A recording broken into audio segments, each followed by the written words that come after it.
We could harvest, we could sell everyone on her own and get the lowest prices because you could sell even immediately. But now we bulk and wait for the prices to rise.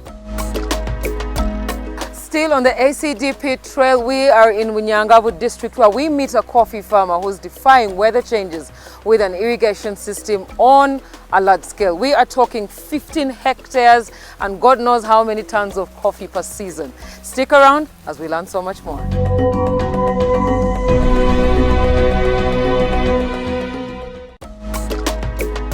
It's a bright new day and we journey to Bunyangabu district to meet the latest beneficiaries of the Agriculture Cluster Development Project, ACDP. With us we have the District Agriculture Officer and ACDP focal person for Bunyangabu district. It's nice to have you on the show. What's your take on the project and its impact on the people in Bunyangabu? Our people in Bunyangabu has benefited quite a lot, right away from the e-voucher system, the matching grant, the road chalk, and now the small scale irrigation for coffee. Yes. So it's a project that our farmers were able to benefit, and we are at least at a level of having finished products when it comes to coffee. Unlike any other location we visited, Bunyangabu introduces to us a unique beneficiary who received a comprehensive irrigation system through the ACDP. Isoke is here to share their compelling story. Remember the ripple effect? Well, let's dive in. It's nice to have you on the show. Thank you very much for having me. So talk to us. Give us an overview of what your farm was like before and then after ACDP. Before we actually benefited from this project, our farm was largely bananas and small coffee. Yeah. We had a small production of barely slightly above 2 tons. We were operating 2 hectares, which is about 5 acres. And ACDP came in a bit timely manner because we're really trying to understand how to move forward in terms of production, in terms of quality, in terms of competition, and being lucky that we actually met all the qualifications around our district or our area. We managed to be successful and get these tools and inputs from the government. We've been able to plant 15 hectares, which is an equivalent of about, call it 37 or 38 acres. Our production has increased from 2 tons of green bean to about 3,000 kilos, or call it 3 tons. We moved from 2 tons to 3 tons. ACDP came ahead and gave us an irrigation system, fully fledged irrigation system. I'm talking about your solar panels, solar pump, pipes for moving the water from one hydrant to another hydrant, sprinklers, and tanks. The project allows the farmer to contribute 25%. The government contributes 75%. That's ACDP in terms of irrigation. To gain a comprehensive understanding of this irrigation system, Mr. Isoke provides us with an insightful on-site briefing. Let's take a look. In front of us here is the 50 cubic tank. 50 cubics meaning 50,000 liters of water. Right here is a pipe that brings water from a deep well, which is a kilometer away from us. It feeds this tank using an electric pump. We have an electric submersible pump at that deep water well. It takes this tank about 12 hours to get full, and being 50 cubics, we take water out of this tank onto the irrigation tanks using a solar pump which is down here, supported by those solar panels. That's how the water goes from this tank to the irrigation tanks. and irrigation is a game changer. You can't run away from the need for water during the dry season. It keeps our place very moist and convenient for the plants. They don't get stressed. If they are seedlings, they don't suffer any wrath of the sun. And we're really grateful to Ministry of Agriculture, grateful to the government. Each of these tanks is 10 cubic, or call it 10,000 liters. ACDP gave us this. We managed to add our own that. This tank can serve 6 sprinklers. The other one can serve 6 sprinklers, so we're able to run 12 sprinklers at one point. Now, you are the first of the farmers that we've encountered that has gotten an irrigation system. So how did that come to be? How did you qualify for it? How did it get onto your radar? How come? Ideally, one of the requirements is you've got to have a reliable water source. We have a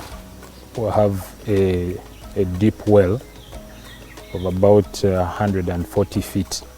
We had already constructed the deep well. We met the requirement where you need to have at least more than 5 acres of mature coffee. Now we had more than 5, so the project was fit enough for people like us. Was the district instrumental in connecting you to the market? As a district, they've also been able to engage other people who purchase what we call microlots. Microlots are now small bags of coffee, 60-kilogram bags that would go into export, and not necessarily a container, 20 feet, 40 feet, no. Because we do not have the capacity to do one container now.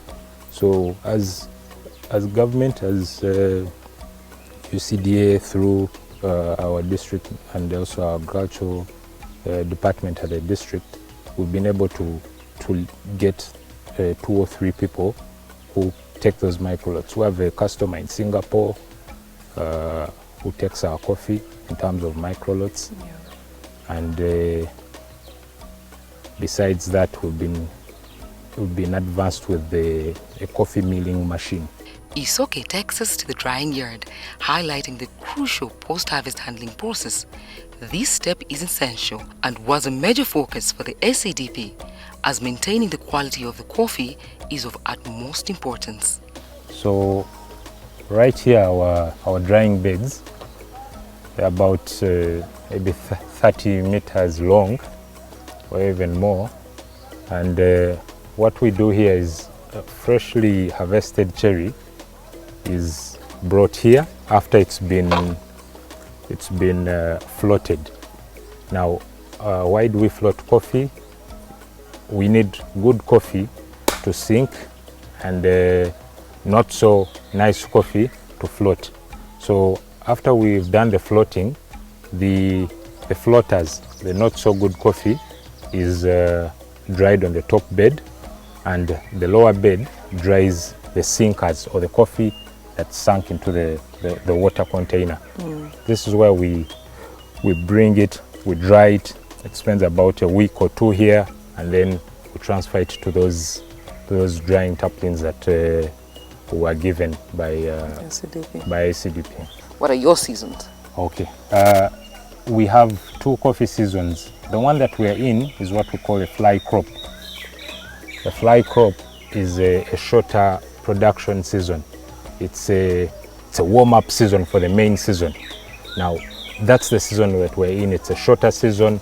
You harvest a bit less than what you harvest in the main season. When I go to a main season, the main season is the season that starts in October, because you get rains in September and you go all the way through November until the early days of December, where it begins to shine. Now, that is what we call the main crop, from September all through November. While coffee is the primary crop cultivated here, this family has diversified into other ventures, such as small-scale goat farming. These goats provide organic manure that enriches the coffee and banana plantations. So within the same place that we rear a few goats, we keep a parent stock of about 100 mothers. We keep 2 bucks. The most beneficial dung here on the farm for our coffee and our bananas. It's very nice. When you mix goat dung and also combine it with irrigation, we manage to jump from a matoke plant of 50 kilograms to now a banana or matoke plant of 70 kilograms. How much we sell a kilo of banana or matoke? It's about 1,000 shillings, and when you do that multiplication, you may go to about 70,000 a bunch, because we sell our matoke in kilos. Where do you see your farm 5 years from now, say? We see ourselves operating a square mile in future, because the love that the community has for coffee doesn't necessarily mean that we have to buy land, we have to own anything. We are quietly engaging more and more and more. These are relatives, these are neighbors. We're engaging people to understand that there's gold here that for us we are seated on, and we're not comfortable sitting on it alone. We've been shown a lot of generosity from the government. We are not going to keep it to ourselves. Have you ever considered living in the city as a less fortunate choice? Well, you're not alone. If people do not see the gold in agriculture, a hectare gives you 3,000 kilos, or call it 3 tons. We sell a kilo at about 25,000 because it goes to Singapore, who is where we sell our coffee. If you do the mathematics on 15 hectares, it's unfortunate that someone can wake up to me and tell me, let's go to Kampala, I have a job for you. It's that unfortunate. You'll be selfish to me. Let's take a short break. When we return, we get into coffee value addition at the cooperative.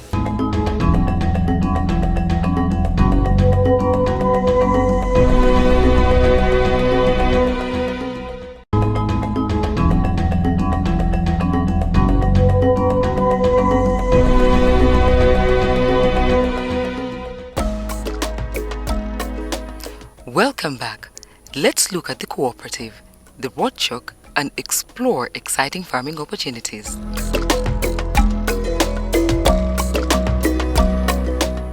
When it comes to food, hygiene is paramount.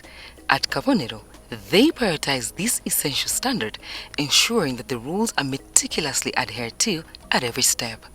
It is nice to be here. You have an interesting facility. So we are looking at value addition in coffee. Yeah. And you received a matching grant from ACDP. Yeah. So how many members are we looking at in the cooperative before and after ACDP? Okay, before ACDP project, the cooperative had 601 coffee farmers. But after ACDP came on board, then it registered more members, and the membership was up to 757. Yeah. What do we have here? Here, we are looking at the machines that we got from the Ministry of Agriculture, Animal Industry and Fisheries under Agriculture Cluster Development Project, where we got this, the coffee roaster, the coffee grinder, sealing machine for the packs. We are running a complete coffee value chain at Kabonero Mountainous Coffee Growers. And we shall take a look at them. In total, it was 257 million, of which the cooperative contributed 83 million. Yes. Okay.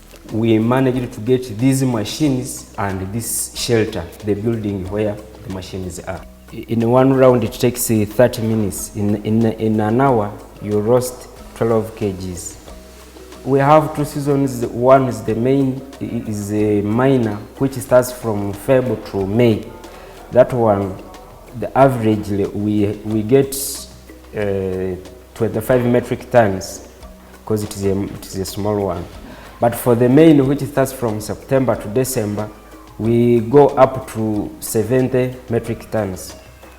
However, there are others that are not within this room.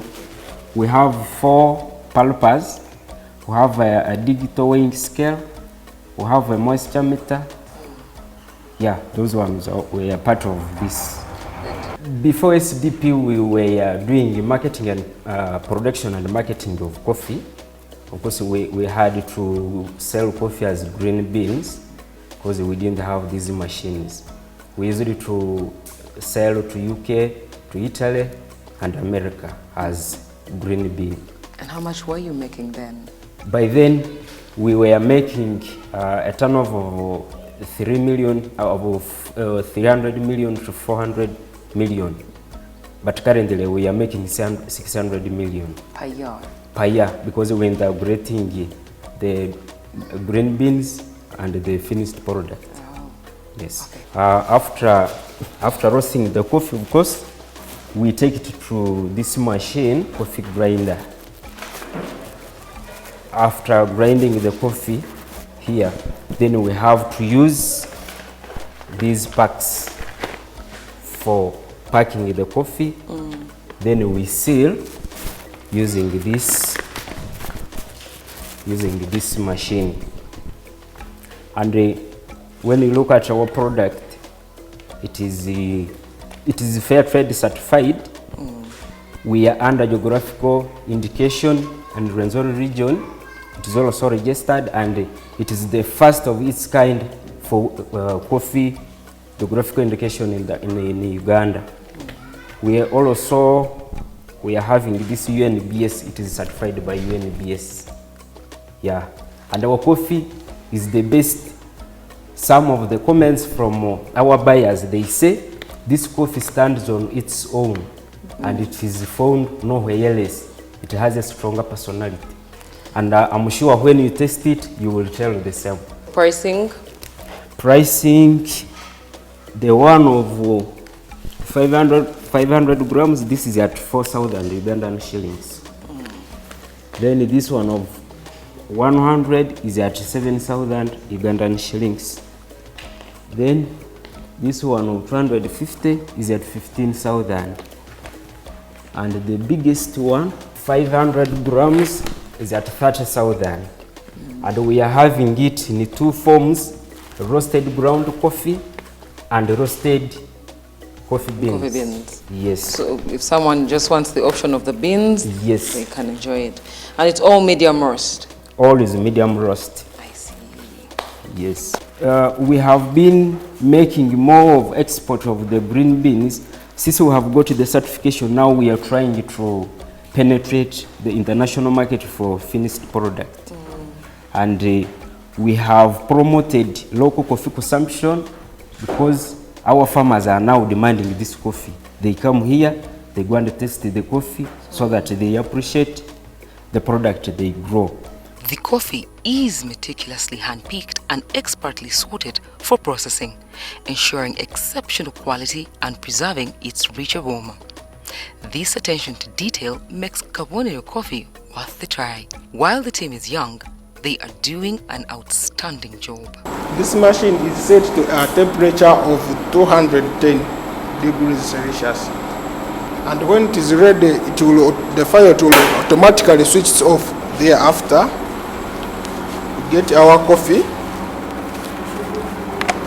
We pour here into the hopper. Then you open. And when you put in coffee, the temperature just reduces to a certain point, then it continues from there.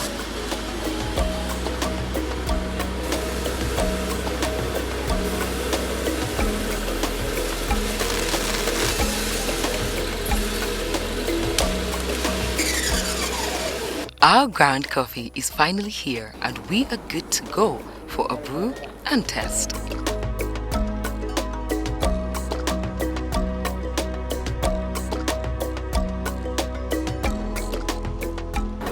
It's a good blend. You could add some sugar, but hey, nothing beats the original. To me, they have taken a shape and they can be able now to compete for the market, both locally and internationally. One of the best things I love about it is that these are our smallholder farmers who used to be selling their coffee individually, but they are able now to combine efforts in the group, and they can market their coffee through their group, the cooperative. The cooperative is not solely focused on mainstream coffee for revenue. They are leveraging every aspect of the coffee production process. The husks have proven invaluable, and they are also extending their services to benefit the community.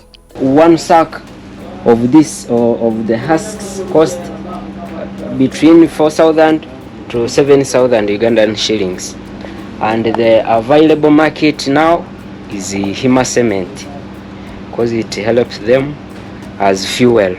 But we also think if we get capacity building in recycling the husks into briquettes or into organic manure, we can take it on so that it also helps our production to increase. This water tank, we got it under Agriculture Cluster Development Project, and we are very happy that we are harvesting water and we are using it to help us in washing coffee, and also the communities are benefiting from this water. And we've tried to have profiles of the input suppliers, genuine input suppliers, through the certification body of the Ministry of Agriculture, which certifies the input suppliers.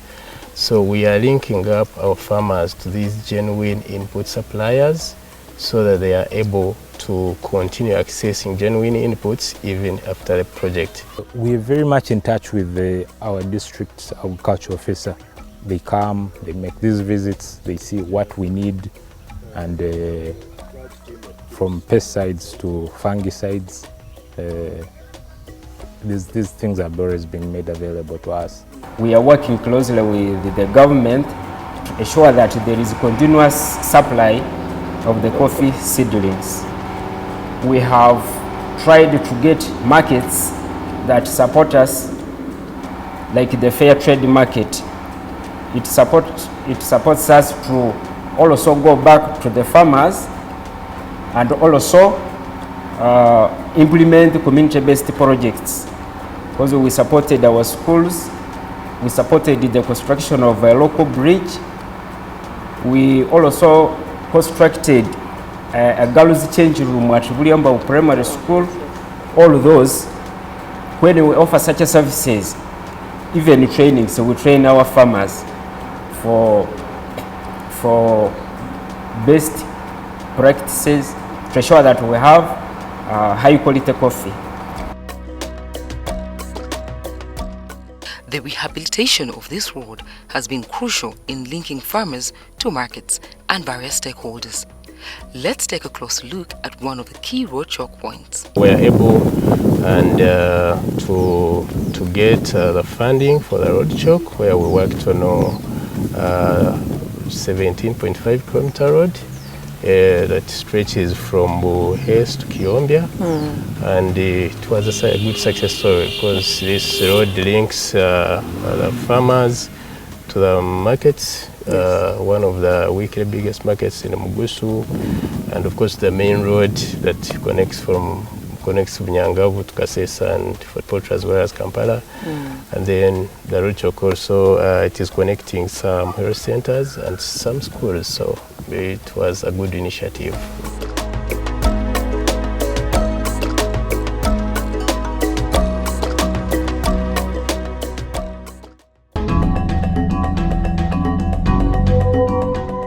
Today on our Farming Opportunities segment, proper spacing, appropriate choice of planting material, nutrient management and pest management are the keys to great coffee yields. Choose and plant at least 6 different coffee wilt resistant lines. Build the coffee tree's ability to fight off diseases by applying Kafidak once every month. Coffee duck activates the plant's defense mechanism to fight disease, prevent defoliation, and reduce severity. Timely manage weeds with glufosan for minimal soil disturbance and root preservation. Manage the black coffee twig borer by choosing appropriate shade trees, pruning judiciously, and managing overall health of trees. In case of infestation, with the black coffee twig borer, prune away infested twig and apply striker insecticide to reduce pest populations.